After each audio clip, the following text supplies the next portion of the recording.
할렐루야.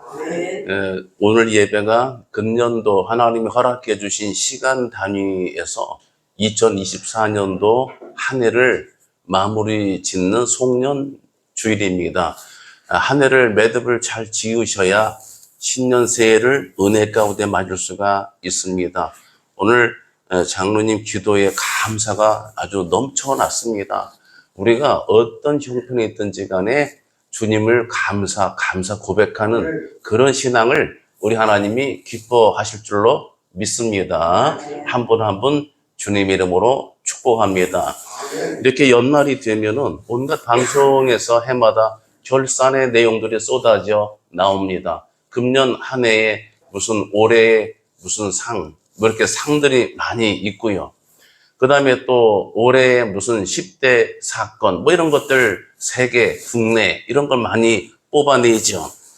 그런 면에서 오늘은 저희가 송년주의를 맞이해서 금년 한 해 결산, 우리 노 목사님이 약간 이제 사회 진행하면서 금년 한 해 여러분 마음속에 계획한 거 다 이루셨습니까? 이런 질문을 했습니다. 그런 면에서 결산의 그런 관점에서 세 가지 질문을 통해 그 내용을 함께 나눠보고자 합니다. 첫 번째로, 금년 한 해 하나님을 인정하며 살았는가? 첫 번째 질문이 이겁니다. 하나님을 인정하며 살았는가? 성경은 우리에게 여호와 하나님을 인정하라고 가르치고 있습니다. 신명기 26장 17절에 내가 오늘 여호와를 내 하나님으로 인정하고 또 그 도를 행하고 그의 규례와 명령과 법들을 지키며 그의 소리를 들어라. 잠언서 3장 6절에는 너는 범사의 그를 인정하라. 그리하면 내 길을 지도하시리라. 이렇게 기록하고 있습니다. 범사의 그를 인정하라. 여기서 인정하라는 말은 히브리어 야다에서 나왔습니다. 야다라는 히브리어가 아마 뉴스에도 많이 나와서 많이 접하셨겠습니다만은 야다라는 단어는 접촉하다, 관계적으로 알다, 체험해서 알다 이런 뜻이거든요. 거기서 파생됐어요. 그러니까 하나님 여호와를 그를 인정하라는 말은 그냥 이론적으로 생각으로만 그래 그런 분이 계신 걸 내가 알아 이런 정도가 아니라 체험적이고 실제적이고 내 삶에 정말 내가 직접 부딪혀서 목도 안 받은 그런 충분히 인지하고 내가 충분히 삶으로 살아본 경험으로 고백하는 그런 고백을 가르치고 있는 단어입니다. 사랑하는 예배자는 이 말의 뜻은 한마디로 내 삶의 주인이 내가 아니라 여호와 하나님이시라고 합니다. 하나님이 내 삶의 주인 되십니다 라고 고백할 줄 아는 인생을 가르치고 있습니다. 출애굽 과정에서 여러분 잘 아시는 10가지의 재앙이 있으시죠. 10가지 재앙 다 이해하고 계시는데 10가지 재앙도 사실은 뭐 순서나 내용도 다 애굽의 신들을 겨냥한 것이긴 하지만 총체적으로 덮어서 보게 되면 그런 재앙을 통해서 정말 애굽 왕과 바로 왕과 그 다음에 이스라엘 백성들에게 이 모든 천지를 주관하시는 분이 누구신가? 누가 정말 왕 대신 하나님이신가를 이것을 보여주는 사건입니다. 사랑하는 예배자는 여호와를 인정한다는 것은 내 삶에 대한 하나님의 권위를 인정한다는 뜻이에요. 여러분 권위가 왜 중요하냐면은 지금 우리나라 정치 현황에서 오늘 또 기도 중에 나라를 위한 기도가 나왔습니다만은 기도하지 않을 수가 없죠. 이 탄핵 정국 아주 시끄럽고 복잡하고 혼란스럽습니다.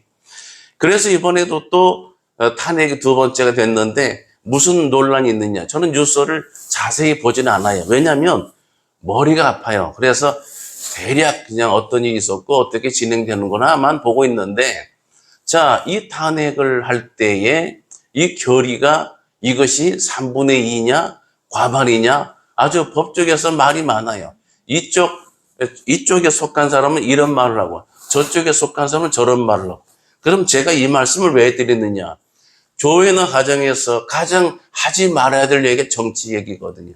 제가 이걸 꺼내는 이유는 이 모든 법적인 문제의 최종 결정권은 여나 야에 있지 않고 어디에 있어요? 헌법재판관에게 있단 말이에요. 헌법재판관의 결정이 모든 법률 다툼의 최종 권위가 되겠죠. 그래서 내 삶에 대해서 내 삶의 여러 가지 선택의 기로에서 이렇게 해야 되나 저렇게 해야 되나 내가 어느 길로 가야 되나 여러 가지 갈림길이 있을 때 모든 결정의 권위는 내가 아니고 마치 법률의 최종 권위가 헌재에 있는 것과 같이 내 삶의 모든 것의 최종 권위는 누구에게? 만군의 주 여호와 하나님에게 존재한다고 하는 겁니다. 이것을 고백하는 거예요. 하나님의 권위를 그래서 인정하게 된 사람 어떻게 될까요? 고민을 하지 않습니다. 내가 복잡할 필요가 없습니다. 모든 법률 다툼도 헌재에다가 물어보면 답이 나오잖아요. 요새는 AI 기능이 있어가지고 여러분 스마트폰에서도 모르는 것을 물어보면 되죠. 옛날에는 도서관 가서, 저도 옛날에 도서관 요 근래는 좀 못 갔습니다만은 제 삶의 중요한 정보는 도서관에서 많이 습득을 했습니다. 뭔가를 알고 싶으면 도서관 가서 연구를 해야 되는데 지금은 스마트폰 검색만 해도 여러 정보가 나오잖아요. 내가 물어보면 답이 나오잖아요.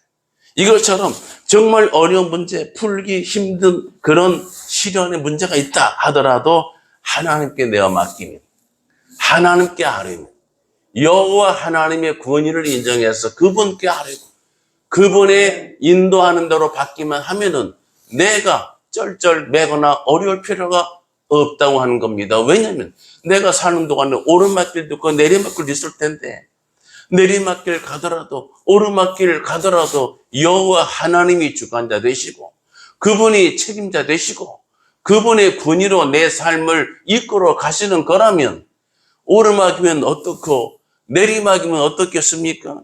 또 마른 땅이면 어떻고 진 땅이면 어떻겠습니까? 여호와 하나님 그분께 권위를 맡겨드린 사람은 그래서 내 속에 진정한 평안을 누릴 수 있다는 사실을 기억하시기 바랍니다. 사랑하는 예배자, 우리는 여전히 약한 존재입니다. 약한 존재. 정말 여러분이 제가 이렇게 약하다 그러면 속으로 생각할 거예요. 그래, 맞아. 나도 무릎이 안 좋고, 염증도 있고, 관절염도 있고, 또 뭐 허리도 안 좋고, 디스크도 있고, 또 뭐 여러분 있잖아요. 뭐 여러 가지 성인병들이 있으신데 이런 것도 약하고 저것도 약하고 그런 생각을 말하는 게 아니에요. 어느 신체 부위를 말하는 게 아니라 여호와 하나님 앞에서의 인간을 말하는 겁니다. 다시 말하면 아무리 이 땅에 건강한 사람 누가 있겠습니까? 여러분 잡지나 화보에 보면은 그 헬스하는 분들 있잖아요. 저도 이렇게 저희 사는 아파트 근처에 이렇게 가다 보면 그런 짐 있죠. 헬스 센터, 짐 이런 게 많이 있어요. 서로 경쟁하는데 관장들이 사진을 밖에 붙여놨어요. 야, 저게 인간의 몸인가? 막 이렇습니다. 막 정말 건강하고 건장하고 그렇겠죠? 자, 여러분 그렇게 하면 하나님 보시기에 또는 하나님 앞에서 여러분 건강한 존재입니까? 강합니까? 정답은 그렇지 않다 이거예요. 그렇지 않대요. 모든 인간은 창조주 하나님 앞에서 여호와 앞에서 여호와 면전에서 너무나 약한 존재라고 하는 겁니다. 여러분 인간이 내가 아무리 시력이 좋아도 눈 하나 종이 하나 가리면 앞을 못 보잖아요. 저는 시력이 안 좋아져서 안경을 누가 해줘서 썼다가 안경을 자꾸 쓰니까 도수가 더 나빠져서 어떤 분이 안 쓰고 한번 이걸 훈련해보라 그래서 안 쓰기 시작을 했어요. 제가 안경 안 쓰잖아요. 시력이 더 좋아졌어요. 1.0으로 좋아졌어요. 그 다음에 지난번에 건강검진 받으니까 1.8이 됐어요. 이거 잘못된 거예요. 왜냐면 제가 이렇게 두들겨 맞춘 거예요. 이쪽, 이렇게 다 맞더라고. 잘 보여서가 아니고. 그래서 1.8이 됐습니다만은. 자, 여러분, 사람이 눈이 좋아도 종이 한 장만 가리면 앞이 안 보이는 거예요. 앞이 안 보여요. 그 다음에 아무리 사람이 똑똑해도 5분 앞일을 예측할 수가 없는 거예요. 앞일을 감당 또는 자신할 수가 없다 이 말이에요. 그래서 우리는 약합니다. 우리는 체질적으로 약한 존재인데 시편 103편에서는 여호와께서 우리가 진토인 것을 기억하신다고 기록하고 있습니다. 기억하신다고 하는 것은 우리가 약하디 약한 존재인 것을 이것을 가슴으로 품어 이해하신다는 뜻이에요. 이것을 불쌍히 여긴다는 뜻이에요. 사랑하는 예배자는 우리는 약하지만 그러나 비결이 있어요. 그 약한 존재가 여러분 동물의 세계 보면은 동물의 세계는 강한 자가 약한 자를 잡아먹어요. 여러분 그런 세계잖아요. 그러니까 동물 세계는 사실 좀 잔인합니다. 동물이 이렇게 아름답지만 않아요. 우리가 뭐 귀여워하는 뭐 곰 이런 것도 막 뭐 예쁜 무슨 판다 무슨 뭐 있어도요. 이런 곰이 실제로 그 본능적으로는 맹수의 기질을 가지고 있습니다. 제가 아는 목사님은 은퇴해서 강원도에서 닭을 키우는데 어제 UMC 끝나고 식사하는데 그 닭 키우는 얘기를 합니다. 닭, 여러분 저한테 이런 거예요. 목사님 닭대가리 하시잖아요. 근데 닭이 얼마나 지능이 좋은지 몰라요. 닭이 너무 똑똑하대. 여러분들의 보통 머리가 아니라는 거예요. 그래서 닭대가리라는 말을 함부로 쓰지 말라고 그러더라고요. 저는 닭대가리 말을 쓰지 않습니다만 여러분 이런 동물이 우리가 본 것과는 다른 면이 있는데 실제로 이게 약육 강식의 그런 짐승의 본성이 있는 거죠. 사람도 하나님의 통치를 받지 아니하면 뭐가 있어요? 짐승의 동물의 습성을 가지고 사는 거예요. 아주 약한 사람은 발로 밟아버리고 강한 사람 앞에 고개 숙이고 출세 지향주의 나가 이런 거 하나님이 좋아하시는 게 아니에요. 그래서 약한 존재인데 특별히 인간은 더 약해. 왜냐하면 사람은 태어날 때 이런 모든 동물에 비해서 완성도가 가장 떨어지는 존재로 출생을 하는 거예요. 여러분 원숭이 무슨 사자 무슨 송아지 다 태어나면은 금방 걸을 수 있는데 거북이도 금방 기억하는데 사람은 태어나면 꼼짝도 못해. 바둥거리고 그냥 엎드러지지도 못하고 기어가지도 못하고 걸어가지도 못하고 아무것도 못하고 잘 먹지도 못해. 누군가 먹여줘야 되고 입혀줘야 되고 보살펴줘야 돼. 그래서 생물학적으로 인간이 가장 취약하다고 하는 거예요. 가장 약한 존재가 인간인데 놀랍지 않습니까? 그런데 그 인간이 동물을 지배한단 말이에요. 동물을 만들고 동물원에 펴내고 돈 주고 사서 구경하게 하지 동물이 인간 원을 만들어서 인간을 가두고 동물이 표를 끊고 하지 않잖아요. 인간이 지배하고 있는 거예요. 그렇죠? 할렐루야. 하나님의 형상을 닮은 자로서 특권을 받았기 때문인 줄로 믿습니다. 이런 약한 인간이 강할 수 있는 비결은 딱 하나예요. 하나님과 관계됐을 때, 하나님과 결합됐을 때, 하나님께 연합되었을 때, 하나님을 의지할 때, 하나님을 도움으로 삼고 힘으로 삼는 한 어느 약한 인간도 더 이상 약하지가 않습니다. 이걸 뒤집어 말하면 어떤 강한 사람도 여호와를 인정하지 않고 하나님께 연합되어 있지 않으면 그건 제가 심각하게 얘기할게요. 그건 살아도 살아있는 게 아니고 겉은 살아있지만 속은 시체와 같다. 하나님과 결합되는 것이 힘이고 하나님과 분리되는 것이 사망인 줄 믿으시기 바랍니다. 여러분 성경에서 이제 여러 은혜 받은 여러 목사 중에 여러 유명한 전도자 무디 목사 그 성경을 보니까 그 남긴 성경책에 여러 군데 이 빨간 펜으로 T자하고 P자가 이렇게 그 성경 구절 밑에다가 이렇게 메모가 여러 군데 있더래요. 이게 뭔가 했더니 그 약자랍니다. 약자. T자는 tried. try가 시도하다죠. 해보다. tried. 이것은 시도를 끝냈어. 해보았어요. 그 다음에 P는 proved. 입증되었다. 할렐루야. 그러니까 말씀을 그는 연습을 한 겁니다. 무디 목사는 말씀을 가지고 아멘 하고 그 다음에 말씀대로 내가 tried 그렇게 실행을 해봤어. 그랬더니 말씀이 내게 이루어졌어. 프루브드. 그래서 TP 끝난 거야. 내가 해봤는데 실제로 이루어졌어. 할렐루야.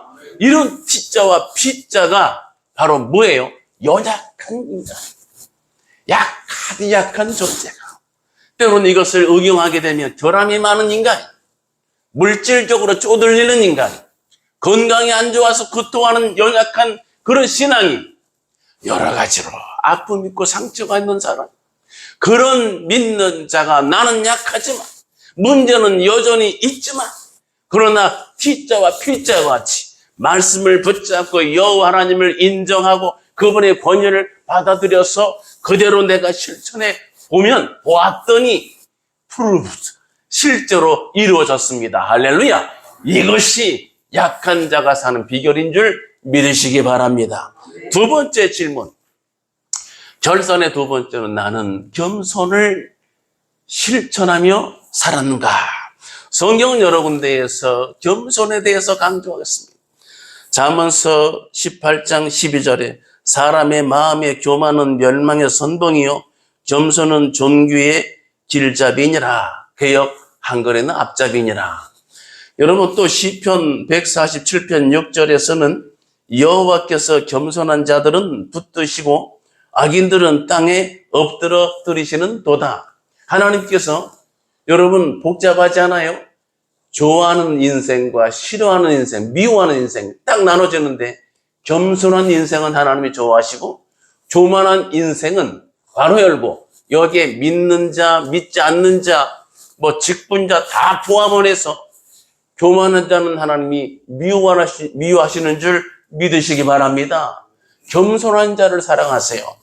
베드로 전서 5장 6절에 그러므로 하나님의 능하신 손 아래에서 겸손하라. 때가 되면 너희를 높이 쉬리라 그랬습니다. 여기에 정말 여기서 하나님의 능하신 손 안에서 겸손하라. So humble yourselves.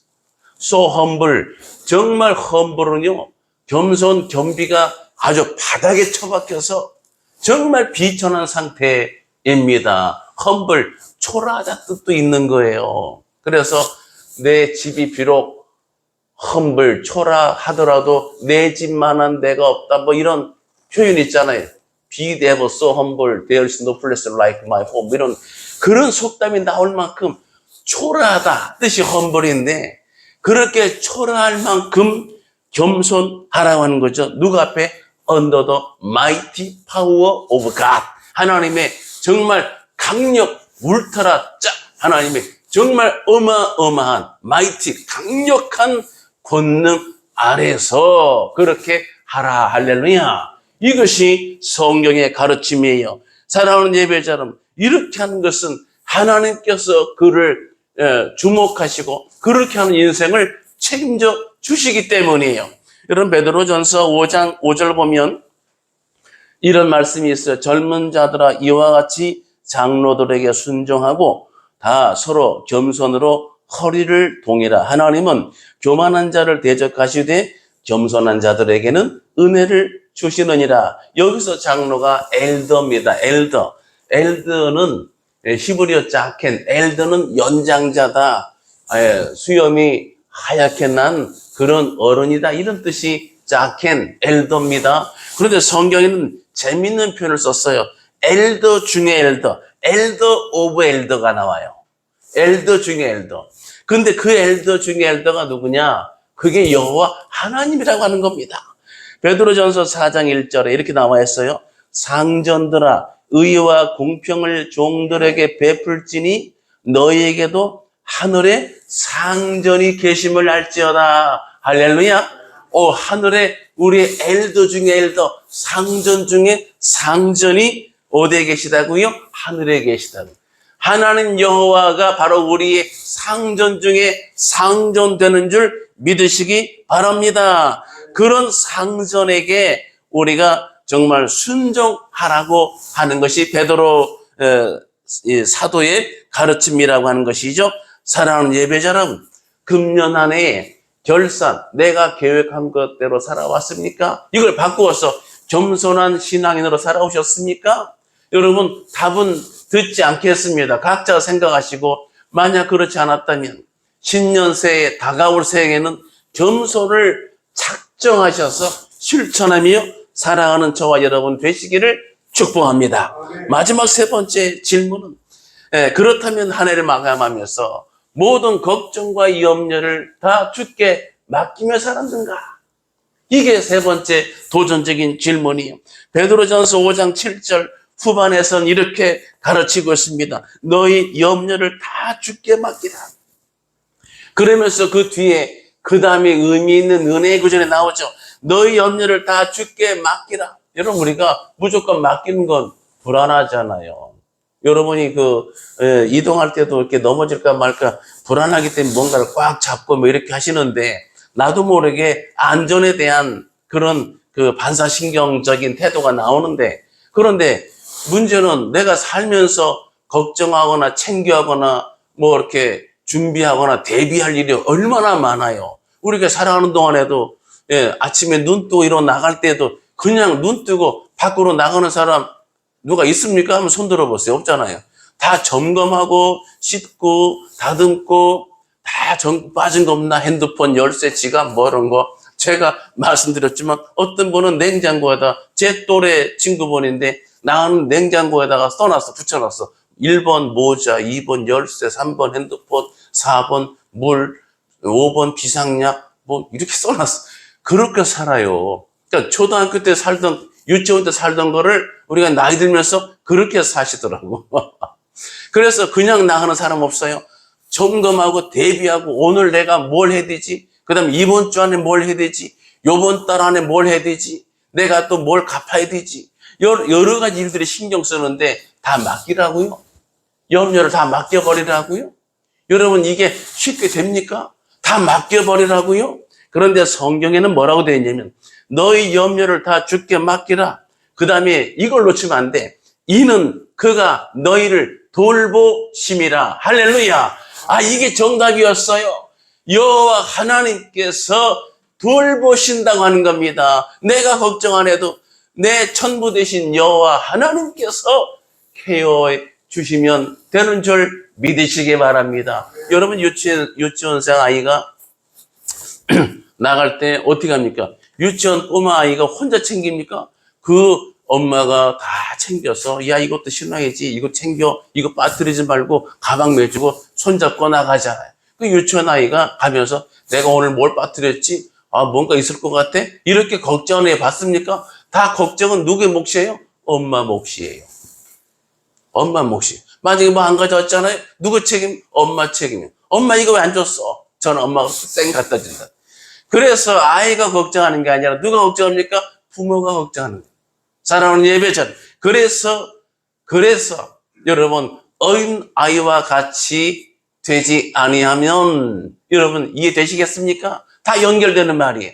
그러므로 내 염려를 주께 맡길 수 있는 그런 신앙인 예배자 되시기 바랍니다. 그런데 우리는 여기서 말하는 염려의 종류를 조금 살펴봐야 돼. 그냥 염려를 모두 맡겨라. 여러분, 운전하는데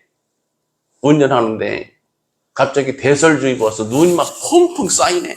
막 눈이 막 쌓여서 차가 미끄러지고, 특히 경사 이렇게 고바우라고 쓰는데 언덕길 올라가면 눈길에 얼마나 미끄럽습니까? 저는 언젠가 좀 시간 됐습니다만 자유로 나가는데, 야, 거기에 대설주의보 내렸는데 이 차들이 바퀴가 다 헛돌아요. 막 헛돌고 막 이렇게 꺾였다가 막 빙빙 돌기도 하고 막 이렇게 엉켜버렸어. 그런데 그 성산대교 올라가는 쪽이 약간 경사가 있잖아요.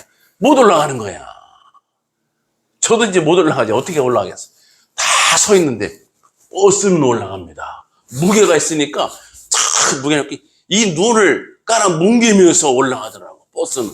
야, 버스가 정말 그렇게 그냥 힘 있는 거 그때 알았네요.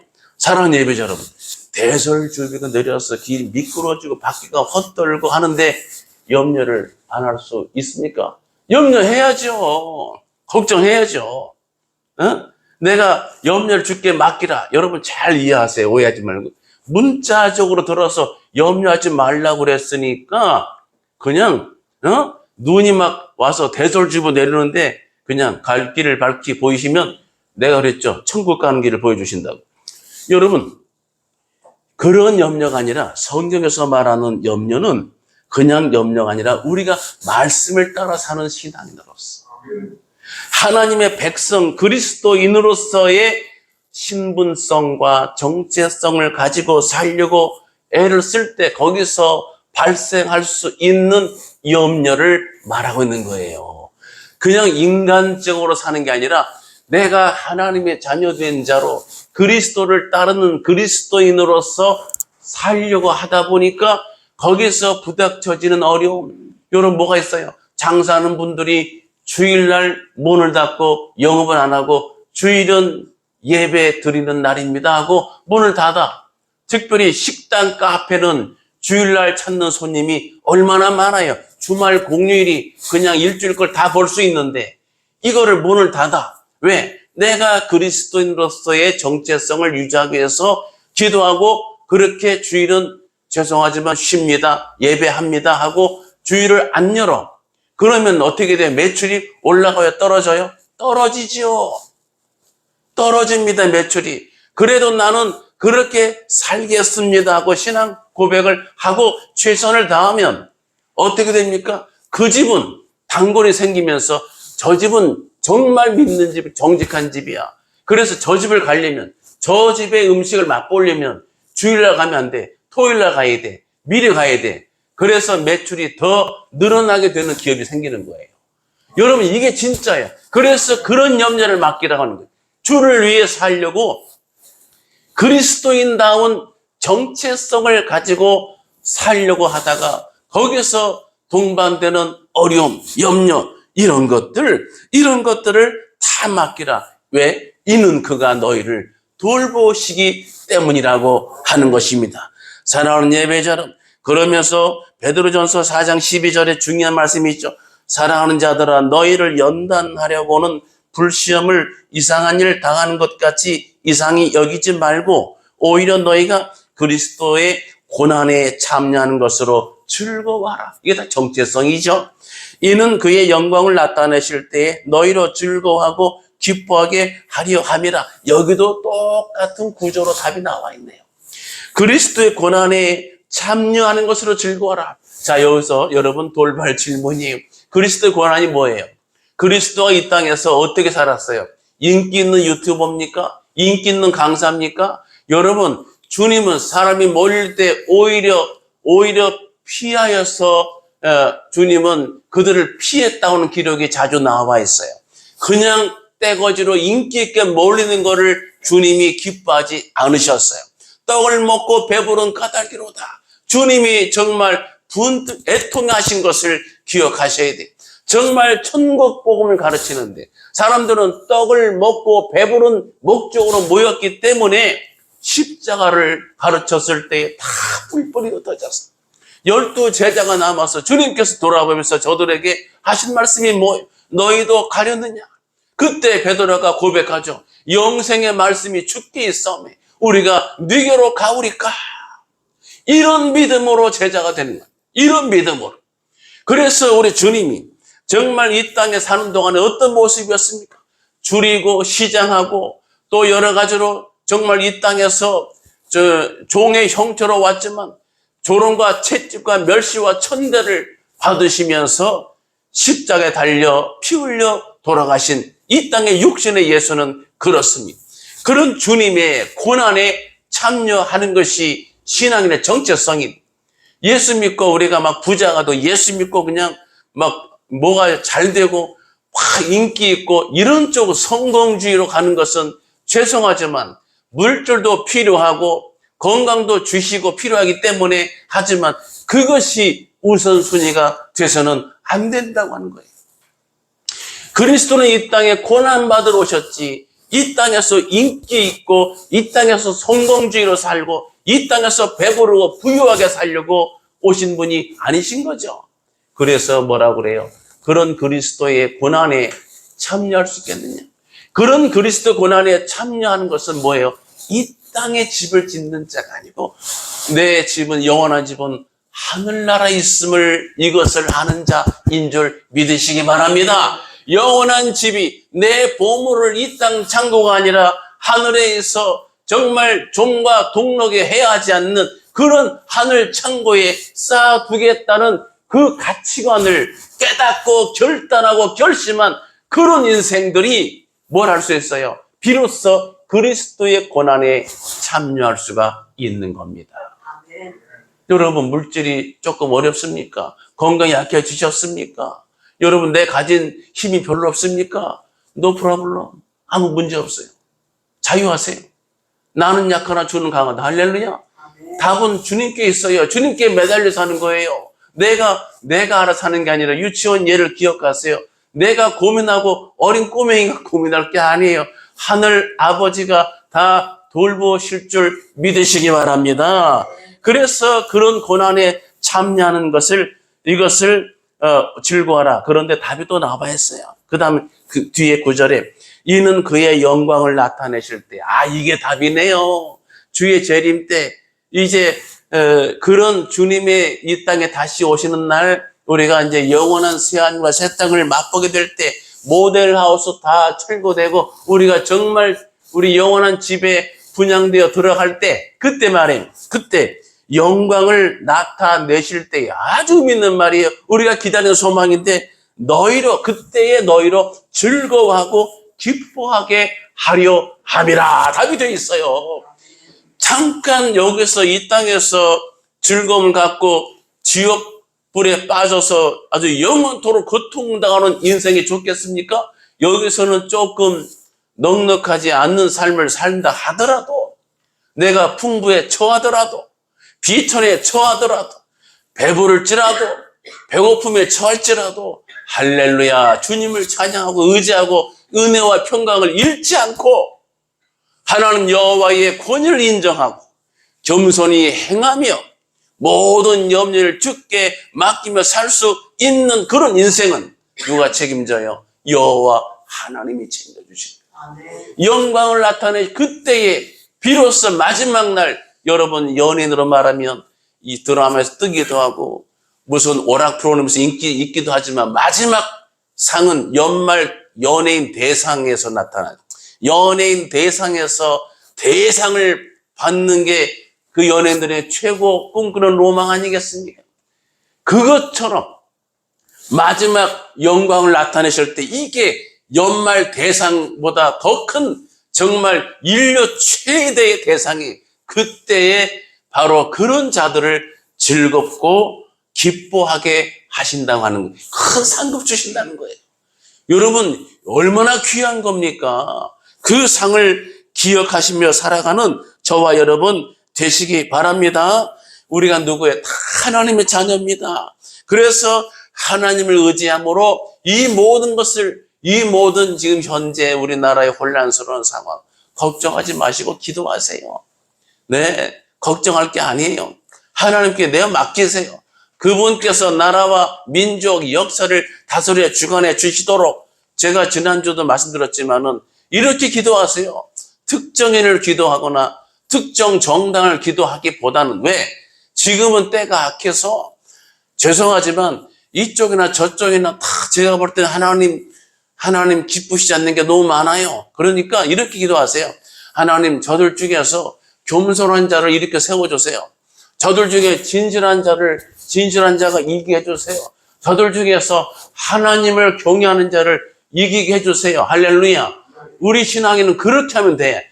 어디 가서도 막 싸움 나고 막 문제가 많은데 거기 휘말리지 마세요.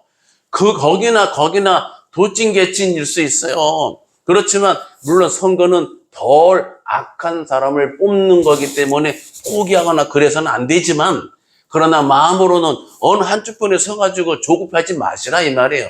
우리는 천상의 기쁨을 가지고 하나님, 저들 중에서 진실한 자가 이기게 해주시고, 저들 중에서 겸손한 자가 승리하게 해주시고, 저들 중에서 정말 국민과 백성을 정말 생각할 줄 알고 두려워하는 자를 뽑게 해주시고 이기게 해주시고, 저들 중에서 하나님을 두려워하는 자가 최종 승리하게 해주세요. 이렇게 기도하면 다 해결될 줄로 믿습니다. 제가 정치 전국을 간단히 풀었네요. 이 믿음 가지고 날마다 은혜 평강을 누리시고 하늘 아버지의 권위를 인정하시면서 복된 유복한 삶을 살아가는 저와 여러분 되시기를 예수님의 이름으로 축복합니다. 기도하겠습니다. 할렐루야. 영광과 존귀와 찬송을 살아계신 하나님 앞에 올려드립니다. 거룩하신 하나님 아버지, 우리 한 해를 돌아보며 결산할 때에 정말 하나님 여호와를 인정하며 살았는지, 정말 말씀 앞에 내가 겸손함으로 살았는지, 하나님 내 모든 염려와 근심과 걱정을 실제로 아버지께 맡기며 살았는지를 이 시간 나눠 보았습니다. 신년 새해에는 이 세 가지가 우리 삶을 통해 구체적으로 나타나지게끔 하나님 우리 삶을 주관해 주시고 인도하여 주시고 다스려 주옵소서. 믿사옵고 우리 주님 예수님의 이름으로 간절히 기도드리옵나이다.